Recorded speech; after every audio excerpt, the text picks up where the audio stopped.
En ce début 2026, j'ai lu une...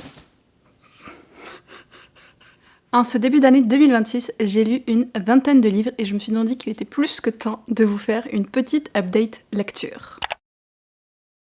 Je dois dire que les updates lecture, c'est pas nécessairement le format que je préfère faire, mais en janvier en particulier, vu que je ne fais aucun vlog lecture parce qu'il y a plein d'autres vidéos, les bilans, les objectifs, les piles à lire, tout ça à sortir, je fais aucun vlog et du coup, vous êtes dans le flou total sur ce que j'ai lu. Donc je me suis dit, ok, c'est pas très sympa Elise quand même, tu vas leur faire une petite update pour qu'ils sachent qu'est-ce que tu as lu, qu'est-ce que tu as aimé, tout ça, tout ça. En particulier, je vous ai posé la question sur Instagram de comment vous aimeriez que je classe les livres que j'ai lus. Merci beaucoup si vous avez répondu, il y a eu vraiment plein d'idées super fun. Et l'idée qui est le plus ressortie, c'était de les classer par couleur arc-en-ciel. Sauf que la grande majorité de ces livres a le même type de couverture bleu foncé. Donc ça marchait pas trop. J'ai pris une autre idée du coup qui me plaisait bien, c'est le temps de lecture. Et j'ai décidé de l'interpréter comme en combien de jours j'ai lu les livres, parce qu'en termes d'heures, j'ai pas comptabilisé. En jours, je me souviens à peu près. Donc on va y aller du livre que j'ai lu le plus rapidement à celui qui m'a pris le plus de temps à lire, et je pense que vous allez être très surpris. Mais avant de vous parler des livres, je veux vous parler de quelques stats de lecture, parce que vous le savez, j'adore ça. Donc je vais ressortir mon petit fichier. J'ai pas mis de date précise d'arrêt sur le livre que je vais vous présenter, on va dire que c'est janvier, début février. Et donc j'ai lu en tout, comme je vous disais, 20 livres et j'ai eu 3 abandons aussi. Malheureusement, c'est des choses qui arrivent. Ce qui revenait à un total de 7775 pages lues, plus en livre audio 59,58 heures. Et donc là, on est sur des heures décimales, donc ça ferait environ 59 heures et 40 minutes à peu près. C'est quand même beaucoup. Vous allez voir, de toute façon, il y a eu pas mal de livres audio dont je vais vous parler. Si on regarde le genre des livres que j'ai lus, il y a quand même pas mal de diversité dans tout ça, puisque... Alors attendez, je vais déplacer l'ordre. J'ai lu 30% de fantasy, ça reste mon genre majoritaire, suivi par 25% de thriller, policier, cozy mystery, parce que j'avais encore vraiment envie de lire beaucoup ça au mois de janvier. Je pense que ça m'a un peu passé là. Ensuite, on a 15% de romance. Je commençais dans ma lancée des vlogs romance que j'ai continué au long du mois de février. Un petit peu de romantasy, de non-fiction, ça je suis très contente. Un que j'ai classé en poésie, mais qui est plus un peu comme philosophique aussi.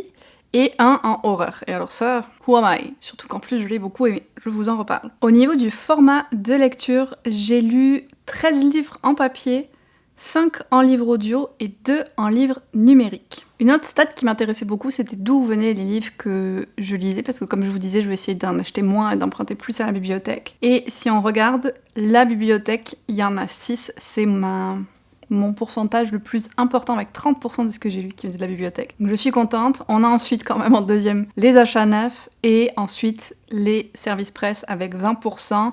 Puis un petit mélange de tout le reste que je vous laisserai regarder. Fait que je trouve quand même assez intéressant.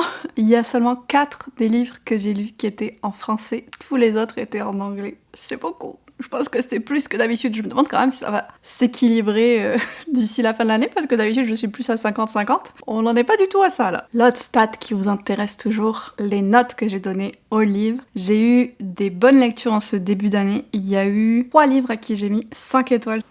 J'ai fait ça moi. Et il y en a un qui est un coup de cœur parmi ces 5 étoiles là. 6 livres à qui j'ai mis 4.5, ce qui est quand même beaucoup aussi. 3 livres à 4 étoiles, 3 à 3.5 et 2 à 3. Et puis j'ai quand même eu des moins bonnes lectures aussi que ce que je fais d'habitude, parce que j'ai quand même eu 2 livres à 2.5 et 1 livre à 2. Et c'est assez rare que j'ai des 2 d'habitude, parce que je vais plus avoir tendance à abandonner, mais je vous en parlerai un petit peu plus quand on discutera des livres, de pourquoi j'ai donné ces notes-là et pourquoi je n'ai pas abandonné. Donc là aussi c'est quand même...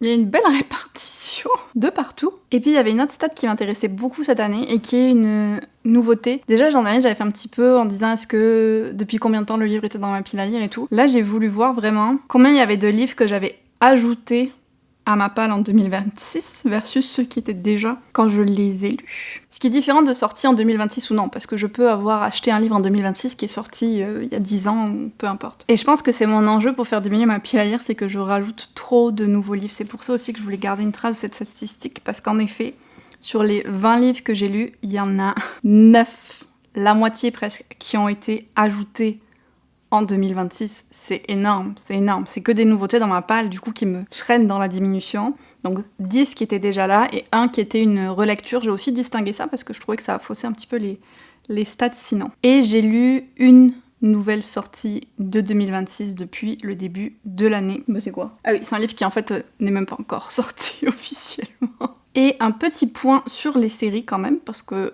c'est important. J'ai commencé 3 nouvelles séries cette année, j'en ai terminé une, j'ai lu 7 suites, ce que je trouve qui est quand même beaucoup aussi, et j'ai testé juste comme ça, et je vais pas les continuer, 2 séries aussi. Donc je vous montrerai aussi quelles sont les séries que j'ai décidé de commencer. Donc c'était ça pour la partie statistique. Niveau projet, ça suffit, ça va être très rapide, je n'ai rien lu. Catastrophique. Niveau non-fiction, comme je vous ai dit, j'en ai lu 2 par contre, donc je suis très contente. Et 3 si on compte un essai de Tolkien que j'ai lu aussi. Au niveau de ma reading blanket, ça va très bien. Oh, je vais aller vous montrer ça. Regardez tous mes petits carrés. J'en ai vraiment pas mal. Plus que le nombre de livres que je vous présente dans l'update, parce que là, j'ai avancé dans mes lectures. Mais je me suis un peu retrouvée confrontée à un problème quand je lisais des livres à qui je donnais des notes similaires pour des vlogs ou quoi. J'ai les mêmes choses, donc je sais pas trop comment je vais faire, puis c'est difficile des fois d'avoir de la nuance, parce que moi je sais qu'il y a un livre qui est un 3.75, un autre un 4.25, et les deux se retrouvent avec un 4 quoi. Mais bon, c'est un système qui n'est pas parfait, mais je me régale de faire ça. Et en janvier, j'ai acheté seulement 2 livres, à savoir The Swan's Daughter et The Elsewhere Express. Les 2 étaient dans ma liste des sorties les plus attendues de 2026, donc je ne regrette pas. Je vais juste essayer de les lire dans pas trop longtemps, mais normalement ça devrait être le cas vu que lui je le lis pour le challenge Romantasy et lui j'ai juste trop envie de le lire. Pour la prochaine fois, je noterai par contre où en est ma pile à lire à la fin du mois, parce que là j'ai oublié de le noter et là le mois est trop avancé, donc petite note pour la prochaine update lecture. Maintenant que tout ça est dit, je vais pouvoir vous parler de mes livres. Comme je vous disais, je les ai classés en fonction de celui qui m'a pris le moins de temps à lire à celui qui m'a pris le plus de temps. Petite mention pour les livres que j'ai abandonnés, ceci étant dit. Brigands and Bread Knives, donc la suite de Legends and Lattes. Malheureusement, je n'ai pas réussi à rentrer dans l'histoire. En fait, c'est le cas des 3 livres que j'ai abandonnés. C'est pas que les livres étaient mauvais ou que j'avais des reproches à leur faire, c'est juste moi qui n'arrivais pas à rentrer dans l'histoire. Voilà. Donc Brigands and Bread Knives, ça a été le cas. C'est aussi ce qui s'est passé avec Green Glass House, qui est comme un cozy murder mystery jeunesse, et pour Kill Well with Others, qui était la suite de Killers of a Certain Age de Diana Rayburn, qui est aussi sorti en français, même si le nom en français m'échappe, Les Mamies Flingueuses ou un truc comme ça, je vous mettrai la couverture quelque part. Et j'avais beaucoup aimé le premier tome, mais là j'ai commencé le deuxième et j'arrivais vraiment pas à accrocher avec ce qui se passait. Donc ces 3 livres-là ont été abandonnés, pas à cause de défauts de leur part, mais juste à cause de mon ressenti de lectrice. Maintenant, on va y aller pour mes livres. Et donc je commence avec A Mouthful of Dust, qui est le tome 6 des Collines chantantes de Nguivo. Il sort chez les éditions Atalante en français. Et je l'ai lu en fait pendant que j'avais un rendez-vous à l'hôpital et je l'ai eu fini avant que le rendez-vous finisse. J'aurais dû prendre plus de lecture. Et c'était vraiment très chouette. Je suis hyper fan de toute la série du cléric Chi ou Qui. Et le principe pour elle, c'est vraiment de recueillir toutes ces histoires pour qu'elles puissent être archivées au monastère des Collines chantantes où il y a toutes les histoires du pays qui ont jamais été entendues et tout. Et ça a été particulièrement brutal quand même, j'ai trouvé, mais je passe toujours un très bon moment et je suis jamais déçue jusqu'à présent avec cette série-là. Du coup, je l'ai lu d'une traite et sans pause quasiment. Ce qui a aussi un petit peu été le cas avec Thorn Edge de T. Kingfisher, que j'ai aussi lu en une journée, mais du coup, il y a eu peut-être une petite pause. Un de mes 5 étoiles de l'année, vraiment, j'ai adoré. Une réinterprétation du conte de la Belle au bois dormant, comme T. Kingfisher sait si bien le faire en remanipulant tous les éléments du conte sur lesquels on pouvait s'appuyer et dont on était certain pour en faire complètement autre chose. La plume est géniale, franchement. J'adore, je pense que c'est mon deuxième préféré d'elle après Nettle and Bone, qui était aussi une novella. Donc j'ai vraiment une niche spécifique dans le Tea Kingfisher que j'apprécie particulièrement. Un autre livre que j'ai lu en une journée, celui-là un peu plus gros, The Murder at the World's End, qui est un murder mystery qui se passe... C'est trop beau ça. Donc à World End. Je pense que c'est dans les Cornouailles, au bout d'une pointe, genre à marée haute, tu ne peux pas y aller sans bateau, quelque chose comme ça. Et puis là, il y a une tempête, donc ils sont vraiment isolés. En fait, l'action se passe au moment où la comète de Halley va passer dans le ciel en 1910. Et il y a plein de gens qui pensent que ça va être la fin du monde. Et donc il y a tout le monde qui est isolé dans ce manoir. Et il va y avoir un meurtre. Et la personne qui est soupçonnée, c'est un nouveau serviteur qui vient d'arriver, qui a un passé un petit peu trouble. Et donc pour essayer de prouver son innocence, il va s'allier, un peu malgré lui, mais il n'a pas trop le choix, à une vieille lady de la famille que tout le monde déteste, mais qui réfléchit beaucoup. Et c'était plutôt sympa. J'ai pas accroché à 200%, genre waouh ou quoi, mais j'ai passé un bon moment quand même. Est-ce que je continuerai la série ou pas? Je ne suis pas sûre, mais c'était chouette. Voilà ce que je retiens du livre, et puis il est vraiment beau, donc je pense le garder quand même, par contre. Puis c'est un souvenir d'Oxford aussi. Un autre livre que j'ai lu en une journée, et alors lui je me suis donné parce que c'était pour un vlog lecture. Il s'agit de Beautiful Things. À l'époque où je l'ai lu, je l'avais lu en e-book par contre. Donc c'est une romance polyamoureuse à l'époque de la Régence. Et j'ai adoré ce livre, ça a vraiment failli être un 5 étoiles. Il y a eu juste un petit truc qui m'a un peu dérangée. J'ai trop aimé, c'était très slow burn et avec le côté historique. J'ai beaucoup aimé tous les personnages, tant le personnage féminin que les personnages masculins. Vraiment, je me suis régalée. Et comme j'avais une deadline pour le vlog, j'ai réussi à lire les 450 pages en une journée. Je sais pas comment j'ai fait ça, honnêtement. Les prochains livres, on va plutôt être sur du 2-3 jours. Alors lui, c'était 2, c'est sûr. Il y en a où je suis un peu moins sûre. C'est Cinder House de Freya Mars, qui était la première lecture que j'ai faite lorsqu'on est parti en chalet avec Johan. Et donc c'est une réécriture de Cendrillon, assez particulière aussi, puisque là, la jeune fille qui représente Cendrillon, elle a été tuée par sa belle-mère et c'est un fantôme qui hante la demeure. Et à un moment, elle va passer à un marché avec une fée qui va lui permettre de vivre en quelque sorte et d'être parmi les vivants comme si elle-même l'était pendant 3 jours, qui sont les 3 jours où le prince va faire un bal pour essayer de trouver sa future femme. Et là, il va se passer plein de trucs. Et c'était vraiment touchant et intéressant, mais la fin m'a un peu laissée perplexe. J'ai aimé, mais je suis aussi comme... Voilà. J'ai ensuite, dans la catégorie 2-3 jours toujours, ma relecture de L'ours et le rossignol de Catherine Arden.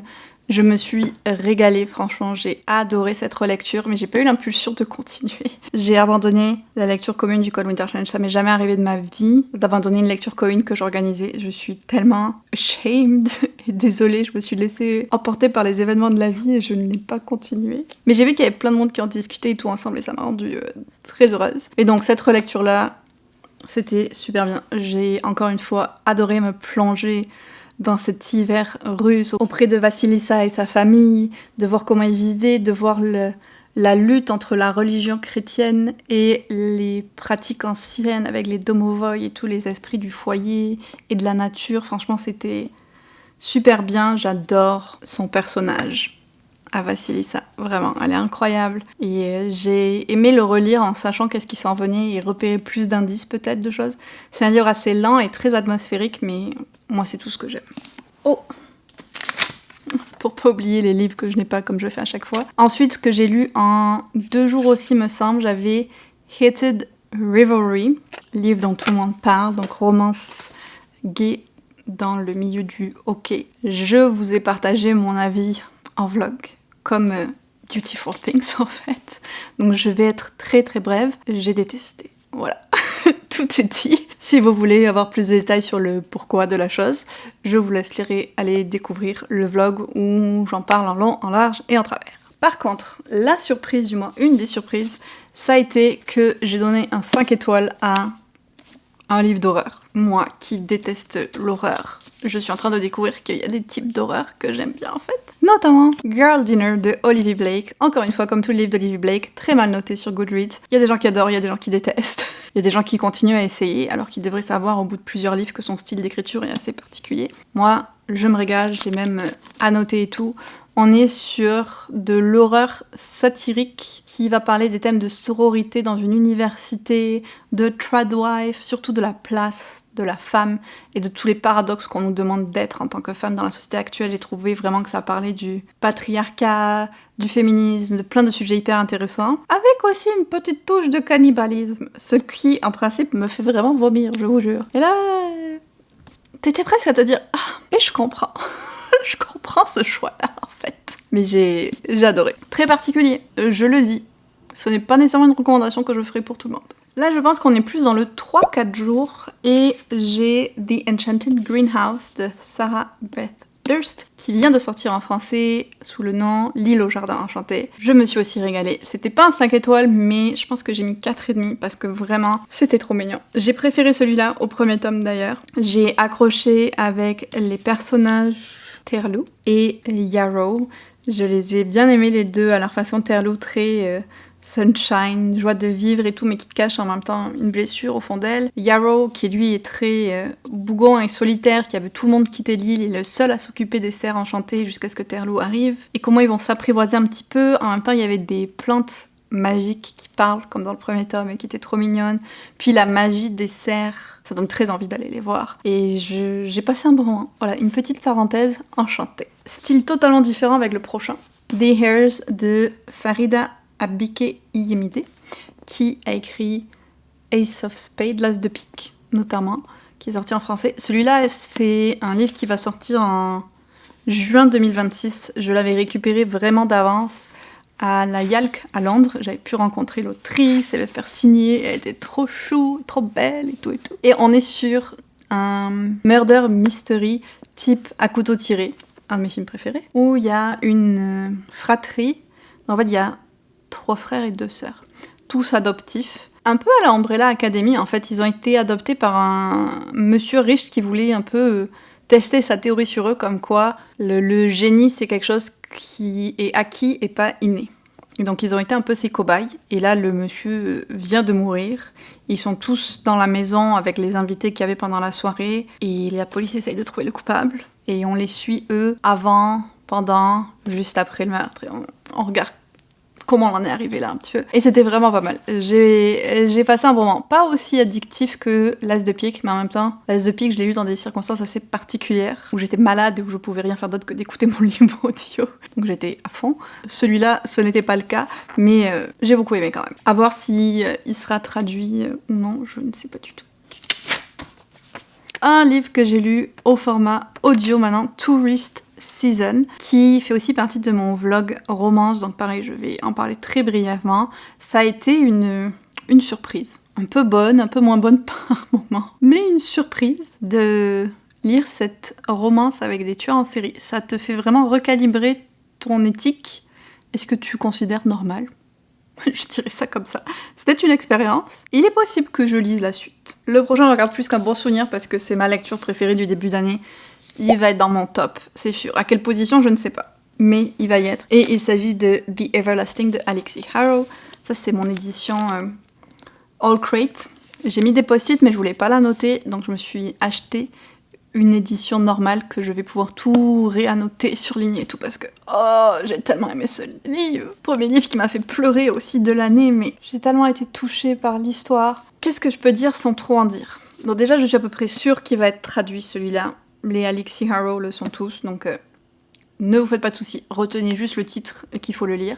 On est dans un monde à peu près similaire au nôtre, où il y a une guerre, et un jeune homme qui a été soldat et qui est maintenant historien va trouver un exemplaire unique d'un livre qui raconte la mort de Una Everlasting. Una étant le héros ultime de ce pays, qui vraiment est comme le symbole de leur force, de leur capacité de victoire et tout ça, mais avec une fin assez nébuleuse. Et lui, il va trouver ce livre, il va commencer à le traduire, et en fait, il va se retrouver, je vous dis pas comment, à plonger dans le passé et être aux côtés de Una et découvrir comment est-ce qu'elle est morte. Et alors là, c'est que le début, mais il se passe tellement de choses et... mon petit cœur. Puis la plume de Alexi Harrow, incroyable. J'ai tout aimé dans ce livre, tout. S'il y en a un que vous devez retenir de la vidéo, c'est lui. Une des non-fictions que j'ai lues était Mr. Big ou la glorification des amours toxiques par une autrice québécoise, s'il vous plaît, ça n'arrive pas souvent. Merci à mon amie Valentine qui m'a prêté ce livre et qui était une lecture bien intéressante pour une vidéo que j'ai filmée mais que je ne vous ai pas encore partagée, qui est une lettre ouverte aux auteurs ou aux autrices de romances. Et vous savez que le sujet de la glorification des relations amoureuses toxiques, notamment avec la dark romance ou certaines romantésies et tout ça, c'est un sujet qui me tient à cœur et dont je parle souvent. Et donc c'était hyper intéressant de lire ce livre-là et de voir un peu l'hypothèse que les médias qu'on consomme nous influencent, que ce soit objectivement ou subjectivement, inconsciemment, dans la manière dont on voit les relations. Parce que moi, c'est une thèse que je défends. Il y a des articles qui disent que non, ce n'est pas le cas du tout. Moi, je reste persuadée que oui. Et du coup, c'était intéressant de voir quelqu'un qui s'appuyait sur différentes choses aussi pour en discuter, même si ça reste très personnel et c'est un essai. Très très intéressant comme lecture que je vous recommande si c'est un sujet qui vous intéresse. Ça faisait aussi revisiter Sex and the City d'une autre façon. Ok, là on a une série de livres que j'ai lus en audio, parce que souvent les livres audio, ils vont être plus espacés dans le temps. Là les livres audio, on va dire, on est à peu près autour d'une semaine, parce que je lis quand je marche ou quand je fais un truc qui me permet. Et à moins que ce soit certains types de livres audio ou que j'ai un projet spécifique en tête, du coup les lectures vont être plus étalées. J'ai donc, celui qui je pense m'a pris le moins de temps, c'était Cast Off Coven, qui était une recommandation d'une de mes Patreons du Tardis des membres. Et donc là, c'était un cozy mystery avec une sorcière, donc avec une personne qui se fait tuer dans une université, la sorcière qui va enquêter parce qu'il y a des gens qui disent que c'est un fantôme qui l'a tué et tout ça. C'était sympa. C'était pas mon cozy mystery préféré, mais il y avait des moments vraiment fun. J'aimais bien le côté un peu sorcière, un peu magie et tout, donc une lecture chouette mais sans plus. Et le livre audio était assez particulier parce que du coup, elle avait un accent un peu sud des États-Unis.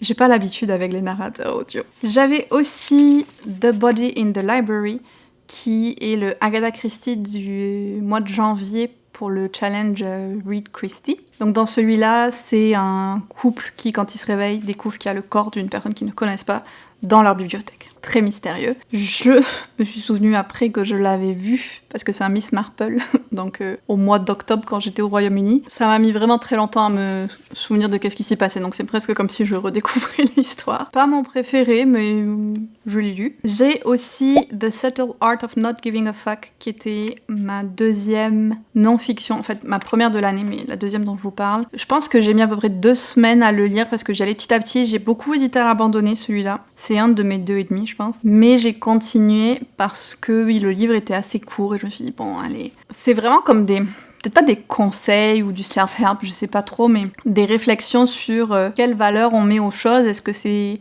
vraiment pour notre bien ou pas au final? Et sur quoi placer les valeurs et l'importance, en fait, dans la vie, plus ou moins.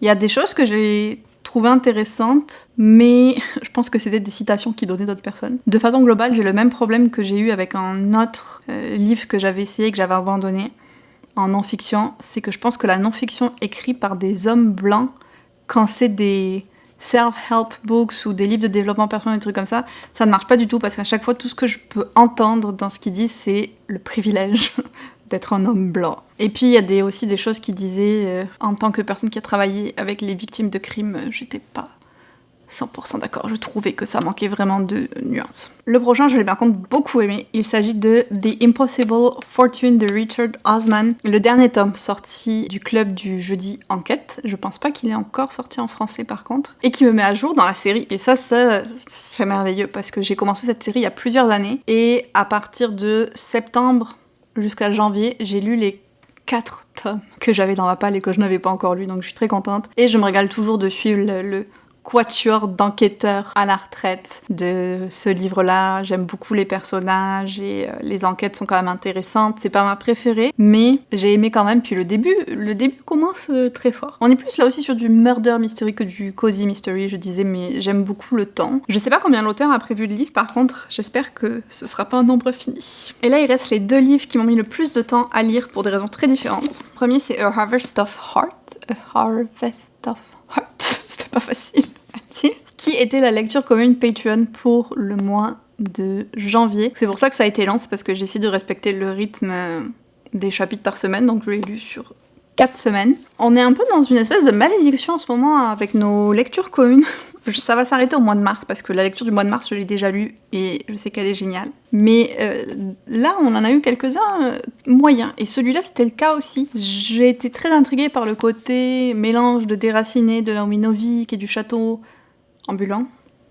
C'est ça. On le voit un petit peu, cette vibe aussi, je trouve, sur la couverture. Et puis au final, j'ai vraiment pas trop accroché avec l'écriture et avec le personnage principal qui s'auto-dénigre énormément, surtout physiquement, et c'était un petit peu lourd à lire et je suis comme ok, ça fait très livre des années 2000 et j'ai plus envie de lire ça en fait. Maintenant, ce genre d'héroïne là. Donc malheureusement, même s'il y avait des aspects très intéressants dans l'univers et la magie, j'ai pas été super convaincue. Et je pense que si ça avait pas été une de nos lectures communes, je l'aurais abandonné. Et enfin, le livre qui m'a pris le plus de temps à lire, parce qu'il m'a pris plus d'une année. Vous y attendez pas, hein. Il s'agit de Big Panda and Tiny Dragon, qui était le livre que je vous disais que c'était un peu poésie philosophique. Alors là, vous voyez ça, dites Elise, comment ça se fait que ça t'ait mis autant de temps à lire? C'est que des images et des petites phrases. Eh bien parce que je m'étais dit à un moment, je vais lire chaque saison à la partie de la saison qui correspond. Sauf que il y a des saisons où j'ai oublié de le lire. Et donc le temps que j'ai lu les 4 saisons, plus d'un an avait passé. Et je suis prête à le recommencer en fait maintenant. Mais en vrai j'ai beaucoup aimé, je trouve ça très mignon. C'est des phrases un peu clichés peut-être des fois, mais il y en a que je trouve aussi très belles et c'est le genre de trucs qui font du bien à se rappeler des fois aussi. C'est en anglais du coup par contre. My head feels like this storm sometimes, said Tiny Dragon. If you really listen, said Big Panda, you can hear the raindrops splashing on the stone. It's possible to find a little peace even in a storm. C'est très cute. Et ça m'a pris beaucoup de temps. Et voilà, tous les livres dont je voulais vous parler. Si vous avez été attentif et que vous avez compté, vous aurez peut-être remarqué qu'il manque un livre dont je vous ai pas parlé par rapport au nombre que j'avais annoncé en début de vidéo. Mais c'est parce que c'est un livre dont je connais l'autrice dans la vraie vie. Et du coup, je préfère pas en parler sur la chaîne. Voilà. Mais ça fait quand même un beau bilan, je pense. J'espère vous avoir donné envie de découvrir certains de ces livres. N'hésitez pas à me dire en commentaire, vous, quelle a été votre meilleure lecture du début d'année. J'adorerais savoir ça. Petite question pour finir cette vidéo, si vous êtes arrivé jusqu'au bout. Et je termine comme toujours en remerciant les Capaz, mes Patreons qui me permettent de consacrer autant de temps à la création de contenu sur cette chaîne. Si ça vous tente de nous rejoindre, de participer à nos lectures communes, à notre Discord de discussion, à notre lecture du Hobbit et du Seigneur des Anneaux qu'on va faire sur tout 2026, que je suis trop contente d'organiser et d'avoir accès à des vidéos exclusives. Le lien est en barre d'infos. Et sur ce, je vous dis à très bientôt dans une autre vidéo.